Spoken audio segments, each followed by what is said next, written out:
Welcome back everybody to BeamNG.drive, and today we are looking at the Gavril Roma 4-wheel drive base. So yeah, this is the base version of the facelifted version of the Roma, made between 1999 and 2005, and yeah, the previous version was made between 1992 and 1998. And yeah, not just being a facelifted version, but it also has more powerful engines, and yeah, different variants as well. But yeah, this being the base version doesn't have the most power from the biggest of engines. I'm not sure what size engine it is, but I'm fairly sure it's the smallest engine of the the variants of the facelifted version. But it still has 230 horsepower and 313 pounds-feet of torque, which is about 50-ish horsepower more than the base four-wheel drive version of the older generation. So that's a fairly good uptick in power. And yeah, fair amount of more torque as well, about 20-ish extra pounds-feet of torque. And yeah, weighs 4,806 pounds, so quite a lot obviously, but then it is a really rather large SUV. So we're going to just go around the map for a bit, see how much punishment it can take, and then we'll get onto the free tests that we've done in the previous two reviews. So yeah, let's see what this thing can do. So yeah, plenty of suspension travel on this thing. It's got all-wheel drive. And yeah, you got a low range gearbox. You can split the power between the front and the rear, and yeah, even got traction control as well, which wasn't in the older version, I don't think. And yeah, being the newer version, you'd expect this to be quite safe as well, although I imagine we're going to be putting it through its paces to find out whether or not that's the case. Handle all the bumps and the jumps fine. Being a SUV, obviously it's susceptible to rolling over. High centre of gravity, high ride height and all that lot makes that a reality, meaning even if it's, put into a mild rollover, it's more likely to roll over several times than say a saloon or a hatchback, so that's definitely something you have to be mindful of. Upside down, let's pick it up if it'll let us, because it's quite a heavy beast. There we go. Turn the engine back on. Turned it off because we don't want to kill it via oil starvation. The one thing that is troubling about this car though is the automatic gearbox, which is not very good. Just take a while to realise that you want to floor it. Sometimes struggles to pick a gear as well, which is really not useful. So yeah, mechanically wise, we're doing okay so far. Yeah, we're not only slightly pulling to the right. Bodywork wise, we are obviously quite mangled. But these Romas are incredibly tough, as I should hopefully be able to prove with this review.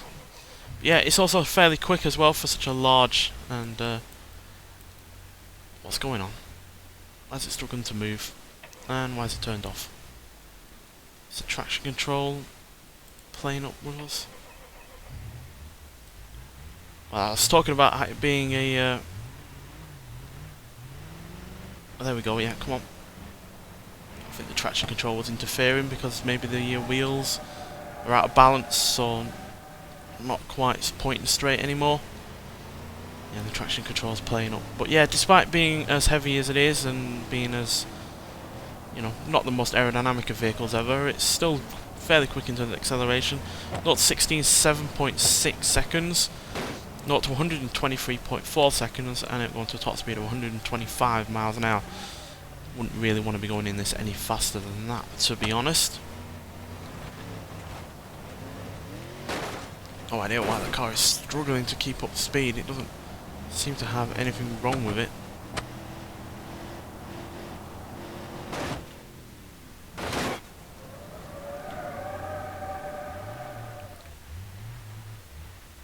Yeah, I don't know why it's playing up like this. Are the wheels catching on something? I'm not sure. It just seems to be struggling to keep up speed. The engine seems to be popping a little bit.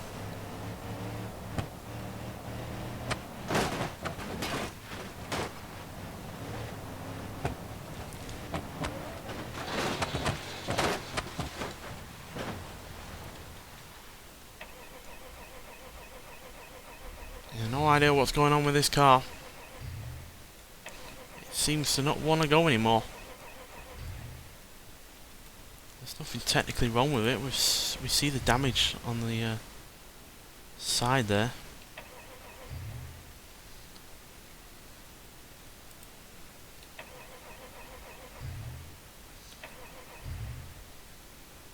Low range. Well, definitely something that's stopping it to want to go anymore. No idea what, but it looks fine. Maybe there's something wrong with the actual thing itself.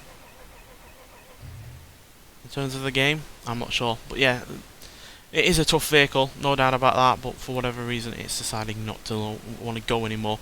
So let's get to those tests on the... we're going to be doing the rollover test, the crash hard barrel explosive test, and then the cinder block wall. So no idea why it decided to conk out there, which is a bit troubling to be honest, considering the things we're going to be doing to it now. But yeah, I imagine it will do reasonably well with a rollover. The only thing that might scupper it is the fact it's got quite exposed wheels, especially when they're not under load. So yeah, that might be an issue, I imagine. Oopsie. Do apologise, I accidentally went out my out the window there. But yeah, that's handled that fairly well.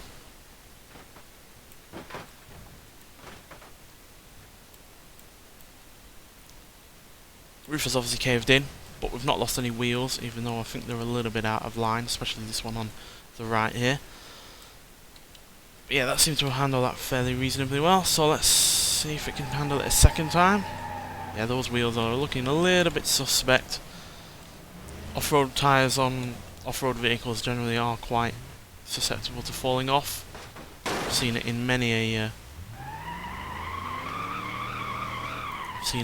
crash that I've done on this game.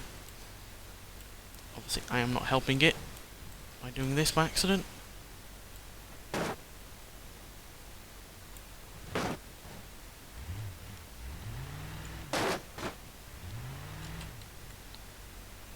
Right, let's try and get this right this time. I meant to slow it down last time, but I accidentally tabbed out the window, because these go quite quickly. Yeah, you see it hits the wheels when it lands, rather than bodywork or anything like that. Oh, heavy hit there.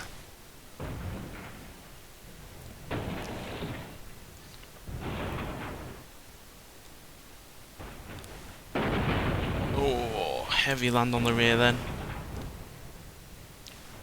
Oh, it's really mainly the bodywork that is taking the punishment, which isn't really what you want in a crash test, to be honest. You want the engineering aspects to take the, or the mechanical aspects to take the punishment and spare anyone that's inside. At least it means it's going to still keep moving, which is always a plus point.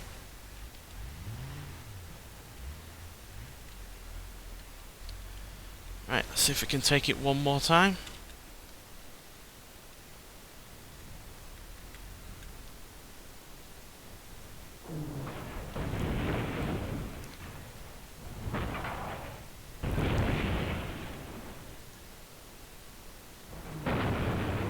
I think it rolled less there because it's a more flat shape on the top now, rather than a cylindrical one, so yeah, that survived those really rather well. Though again, something is stopping it wanting to move as freely as it should really. Yeah, the engine keeps cutting out, no idea why. I mean, the game was recently updated with the solid Wendover and the remastered version of the Legrand, so I'm not... maybe we accidentally made something go faulty with this? I'm not sure. We're just going to get into a good position for the crash hard barrels. Then we'll reset the car. I wouldn't for one moment expect this... oh, we'll just have to reset it now because it's not It's decided to die again. Yeah, I wouldn't expect one moment for this car to survive these barrels in the state it just was, so let's see if it can in a more newer condition. Now these absolutely decimated the previous two vehicles that we reviewed. Took off the entire front ends to the point that they couldn't drive anymore. Obviously this is all-wheel drive, so the rear should still be able to propel the car if we do lose any front end propulsion. Got a Skyward.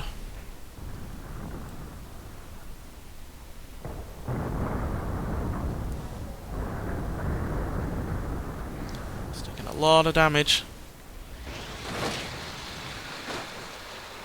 Seem to be okay.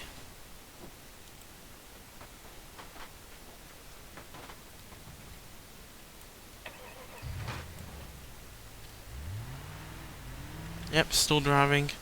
Still steering? Yep, still steering to some degree. Although we are pulling heavily to the left.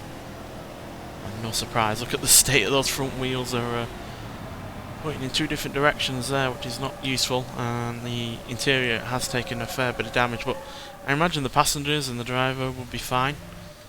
Although anyone or anything in the rear would be lost, quite frankly. Right, let's see if we can take on the cinder block wall now. At any speed that we get up to. No real limits on speed on this one.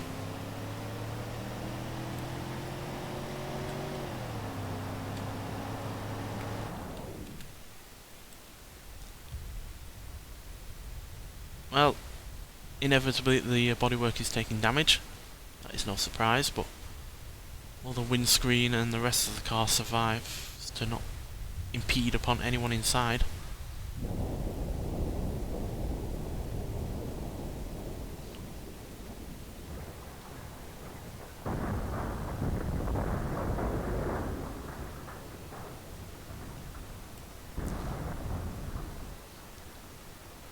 Yep, that seems to have been gotten away with that fine. Obviously we're taking a lot of bodywork damage and the radiator's busted, but yeah, you'd be fine if you were in the interior of that car. No issues whatsoever there. So yeah, let's get onto the crash hall and do 3 crash tests on a small overlap, and then we'll get onto the highway and see what it does against other vehicles. So yeah, see you when we get to the crash hall. Right, so here we are at the crash hall, so we're going to be going at 30, 40 and 60 miles an hour into the small overlap crash test. Now these crash tests do really expose any, you know, inconsistencies in what the car can and can't do. And yeah, they really do expose the flaws in any car's safety systems in terms of their, you know, passenger safety equipment and all that lot. 30 mile an hour hasn't ever thrown up any issues with the previous vehicles that we've tried out, so I suspect this will do perfectly well. Yep. None of the side windows have smashed, which is a good sign that the overall shape of the vehicle hasn't changed. Obviously the windscreen is smashed, and that is fairly typical, to be honest, so yeah, no surprises there. But yeah, the car itself is still fine, it still steers, sort of. Yeah, I don't know why this car is having drastic issues with its engine not working particularly well. I have not swapped the engine out whatsoever. This is a standard BeamNG mod, or BeamNG vehicle should I say. So yeah, no idea why it's taking those kind of issues, but yeah, the car overall survived that very well. So let's see what happens at 40. Now there was a drastic difference between 30 and 40 miles an hour with the Legrand and the Wendover, so let's see if the Roma is a little bit more tough-hardy than those vehicles. I imagine it will be. But then again, it does weigh a lot more than those two cars. Well, the windscreen has, the side window has smashed this time, which is evidenced by the fact that the door has crumpled and the roof has gone slightly up. But even though that is worse than the 30 mile an hour impact, which is kind of inevitable, that is not, you know, unsurvivable by any means. Whereas with the Wendover and the Legrand, it did look a lot more severe. I'd be happy to survive that, to be honest. Yeah, that looks fine. But it does worry me that at 40 that's what's happening, so what's going to happen when we go up to 60 is the real issue there, so let's find out. The Legrand and the Wendover were really rather poor in this crash test, so let's see if the Roma is any better. Obviously this is far faster than crash tests are usually done at. And I've gone slightly off, so I'm going to try that again. I do apologise. It's a little bit difficult to get these into position at times, especially since we are accelerating up to our speed and not at a constant before we get there.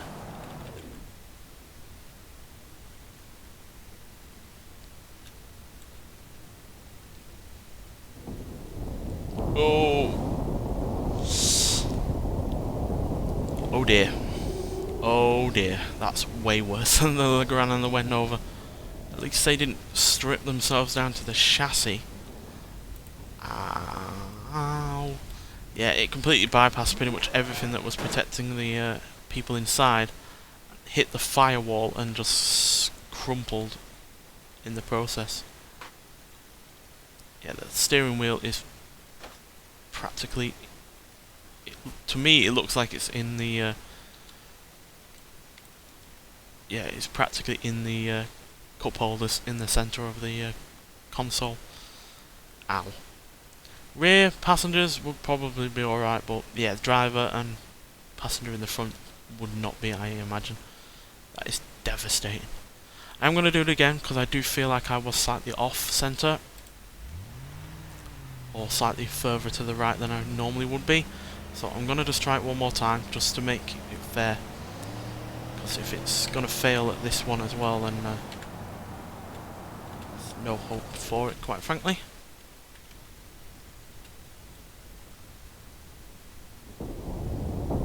Yeah. That is bad. That is really, really bad. It just seems to... the crash seems to just overwhelm the bodywork. Doesn't seem to even really come into contact with the chassis. And the bodywork is far softer than the chassis is, so...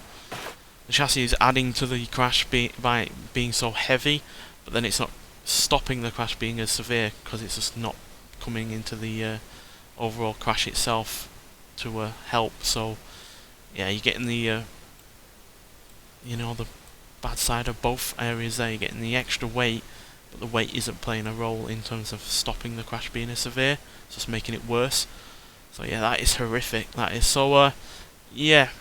Off-roader there is no better than the two lighter coupes that we tried out before. I think we tried out a coupe with the Legrand, or it's a four-door car, either way. But either way, a saloon or a coupe is no worse than a SUV. In fact, I'd say the SUV is the worst of the three. So yeah, nonetheless, let's get out to the highway and see how this car handles crashes against other vehicles. Right, so here we are at the highway. We're going to crash against two vehicles that are a similar size and weight, and then we'll crash against one that really isn't. Obviously, this being a large SUV, there's not many more vehicles that are bigger than this, but there's certainly one that is. So it's going to be interesting to see what it can do against that. But yeah, we're going to be going up against a D-Series Charo first, which is basically a more SUV-orientated version of that pickup. And yeah, it weighs a little bit less than we do, but not by much, and it's certainly no smaller either. So yeah, let's see what happens. Hopefully the AI are, you know, cooperative today. They haven't been before, which has been annoying. And he's not being cooperative. What the hell? See what I mean? Hopefully when we give him a second chance, he'll behave. I don't know why they do this. I say chase me, and then they try and, you know, stop and turn around. Right, whatever. We'll just go whatever speed. Oh no, we've missed.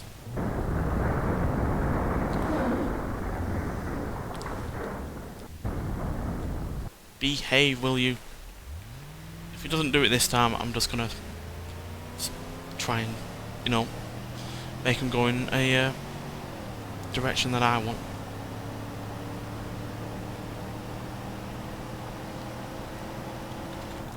That's enough for me, I don't care. Oh well. I do care now because we hit the lamppost. Right, fine. No AI. Do apologise. Right, we'll set this off at 60. Set you off at 60. Just try and hope that we stay in the right direction.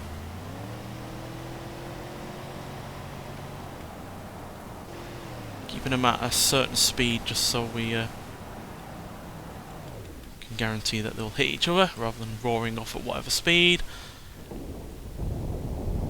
That's fine, that's perfect really, to be honest.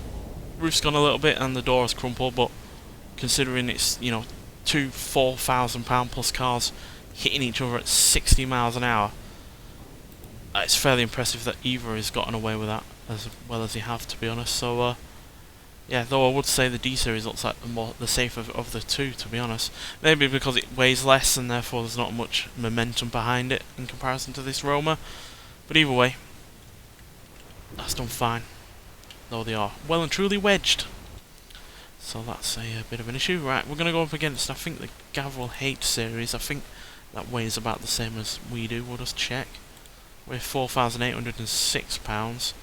What's a standard one? It's a little bit heavier.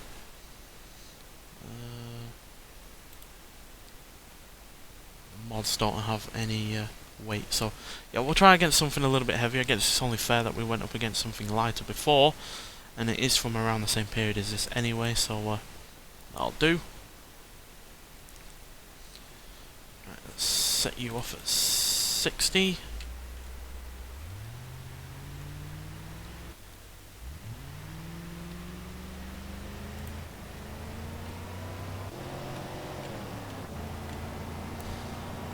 Swapping between the two to make sure they're lined up. We are perfectly. Again, pretty much perfect from the Roma, although the H series seems to have suffered a little bit more there than the D series did. Yeah, the roof has gone up all the way along the car, and both of the windows on the side have gone. The doors have crumpled on both sides, so yeah, it seems like the rear of the car is a lot stronger than, well, the rear of the van is a lot stronger than the front.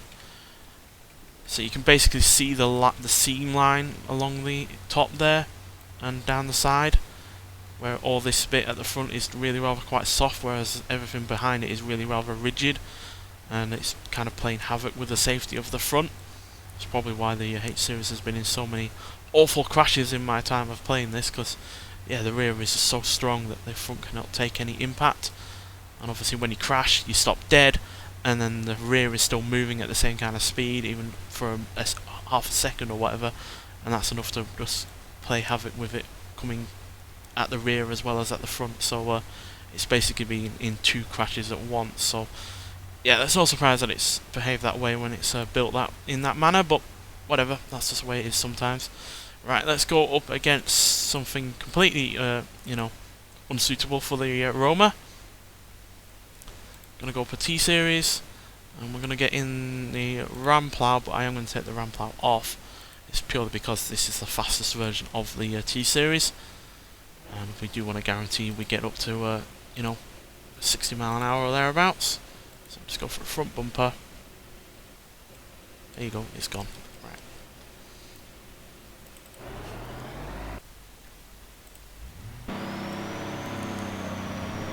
So yeah, this is way heavier, way bigger than the Roma, so how can it handle this exactly?